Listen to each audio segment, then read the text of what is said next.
Primary ৩২,০০০ চাকরি বাতিল মামলা। না, শুনানি কিন্তু ঠিকমতো হচ্ছে না। ডেট আসছে কিন্তু আবারও পিছিয়ে যাচ্ছে। স্বপ্ন পূরণ হচ্ছে না বঞ্চিতদের। অন্যদিকে যারা কর্মরত তাদের মনেও কিন্তু দুশ্চিন্তা কিছুতেও দূর হচ্ছে না। কেন? কারণ যে কোনো সময়ে চলে যেতে পারে তাদের চাকরি। আমরা দেখেছি, আমরা সেই অভিজ্ঞতা অর্জন করেছি, যেখানে দাঁড়িয়ে আমরা দেখতে পেয়েছি এক ধাক্কায় ২৬,০০০ চাকরি বাতিল হয়ে যেতে। তাই ৩২,০০০ প্রাইমারি শিক্ষক যারা বর্তমানে কর্মরত, বহু বছর ধরে তাদের চাকরিও হয়ে গেছে, তাও তাদের দুশ্চিন্তা কিছুতেই কাটছে না। কারণ যে কোনো সময়ে হতে পারে সুপ্রিম কোর্টে শুনানি এবং চলে যেতে পারে তাদের চাকরি। তো অবশেষে কী হতে চলেছে এই বিষয়টা আমরা হয়তো অনেকে জেনে গেছি, আবার অনেকে জানি না, যে আবারও আগামী শনিবারে এই মামলাটির শুনানির জন্য ডেট দেয়া হয়েছে। অনেকে হয়তো ভাবছি যে শনিবার, না, সেদিন তো সুপ্রিম কোর্ট বন্ধ থাকার সম্ভাবনা রয়েছে। যদি খোলাও থাকে তাহলে তো হাফ ডে শুনানি হতে পারে। কিন্তু না, এই ডেটটি কিন্তু একটা গুরুত্বপূর্ণ ডেট। এই ডেটে এই মামলার শুনানি কিন্তু এবার অবশেষে হতে চলেছে নিশ্চিতভাবে। তাও যে হাফ ডে অল্প কিছুটা শুনানি হবে তেমনটা নয়, হতে চলেছে বেশ বড় সময় ধরে এই মামলার শুনানি। এবং এটুকুই আমরা বলতে পারি যে এই মামলার যা গতি প্রকৃতি, তাতে করে এই যে ৩২,০০০ শিক্ষক শিক্ষিকা যারা বর্তমানে কর্মরত, তাদের মধ্যে অনেকেই কিন্তু চাকরি হারাতে পারেন। প্রত্যেকেই যে চাকরি হারাবেন তেমনটা আমরা কখনোই বলতে পারি না। কেন? কারণ এই ৩২,০০০ শিক্ষক শিক্ষিকা তারা প্রত্যেকেই যে অন্যায়ভাবে চাকরি পেয়েছেন, এটা কিছুতেই কখনো কারোর পক্ষেই বলা সম্ভব নয়। কারণ আমরা মনে প্রাণে বিশ্বাস করি এর মধ্যে বেশিরভাগ অংশই যোগ্যতার ভিত্তিতেই চাকরিটা পেয়েছেন। হ্যাঁ, অবশ্যই অন্যায়ভাবে কিছুজন চাকরি পেতেই পারেন। যদি না পান তাহলে একটা সময় তো আর কলকাতা হাইকোর্টের সিঙ্গেল বেঞ্চ পুরো প্যানেল ধরে বাতিল করে দেওয়ার মতো দুঃসাহস দেখাতো না, তাই না?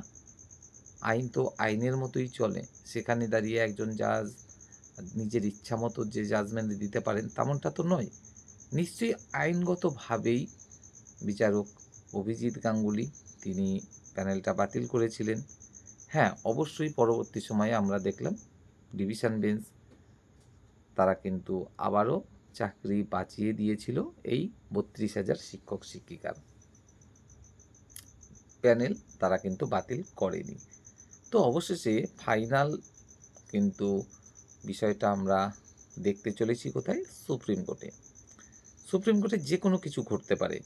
হতে পারে পুরো প্যানেল বাতিল, হতে পারে কারোরই চাকরি বাতিল নয়, আবার হতে পারে কিছু সংখ্যক ক্যান্ডিডেটের চাকরি বাতিল। অর্থাৎ যারা একদম সরাসরি ধরা পড়ে যাবে যে হ্যাঁ, তারা অন্যায়ভাবেই চাকরিটা পেয়েছে, তাদের চাকরি কিন্তু বাতিল 100% যাবে এবং সেটা যাওয়া উচিত। কারণ কেউ টাকার জোর আছে, টাকার বিনিময়ে চাকরিটা কিনে নেবে, আর একজন যোগ্য ক্যান্ডিডেট সে বঞ্চিত হবে, এটা কখনোই কাম্য নয়। তো অবশ্যই যদি কেউ অন্যায়ভাবে চাকরি পেয়ে থাকে তার চাকরি কিন্তু বাতিল করা উচিত। এবং শুধু তাই নয়, এই যে এত বছর ধরে একজন যোগ্য ক্যান্ডিডেট বঞ্চনার শিকার হলো, তার ক্ষতিপূরণও কিন্তু পুষিয়ে দেওয়া উচিত। শুধুমাত্র না আজকে থেকে তোমাকে চাকরি দিয়ে দেওয়া হলো, তুমি যোগ্য ছিলে, এটা কিন্তু হতে পারে না। এত বছর ধরে তাকে বঞ্চনা করা হয়েছে, তার ক্ষতিপূরণটাও তাকে দেওয়া উচিত। তো যাই হোক, বিষয়টা এরকম।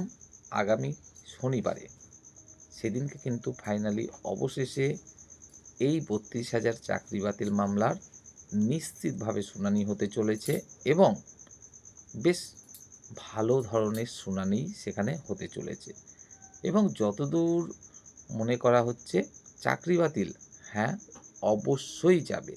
কিছু সংখ্যক ক্যান্ডিডেটের চাকরি হলেও বাতিল যাবেই এবং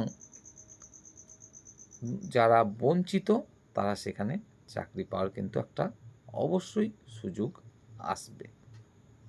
তো যদি আমরা দেখি পুরোপুরি প্যানেল বাতিল করে দিতে ঠিক ২৬,০০০-এর মতোই, তাহলেও যে আমরা অবাক হব তেমনটা নয়, কারণ সুপ্রিম কোর্ট থেকেই প্যানেলটা বাতিলটা করা হয়েছিল ২৬,০০০-এর। সেখানে কিন্তু দেখা হয়েছিল যোগ্য অযোগ্য আলাদা করা যাচ্ছে না, অতএব পুরো বাতিল দিয়ে দাও। তো যদি এরকম দৃষ্টিকোণ থেকে দেখা হয় তাহলে পুরো প্যানেলই কিন্তু বাতিল হয়ে যেতে পারে। তবে সবসময়ই কিন্তু চেষ্টা করা হয় প্যানেলটাকে বাঁচিয়ে রাখার। যারা যোগ্য ক্যান্ডিডেট তাদের যেন কোনো রকম ক্ষতি না হয় সেটা চেষ্টা করা হয়।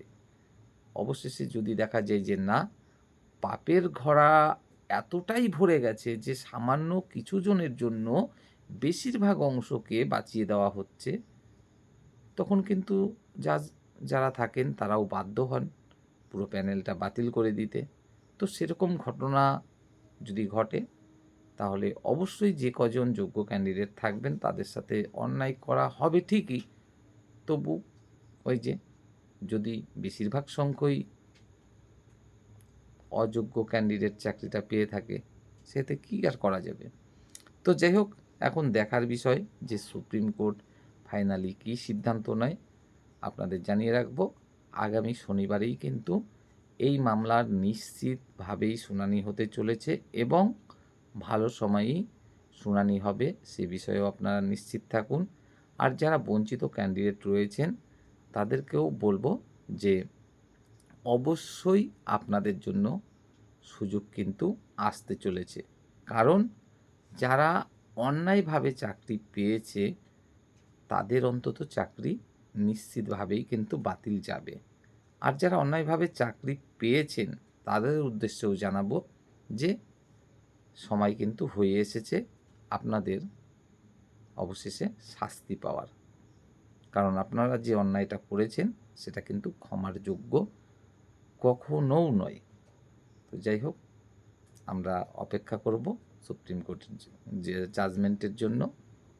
তত সময় সকলে ভালো থাকবেন, সুস্থ থাকবেন।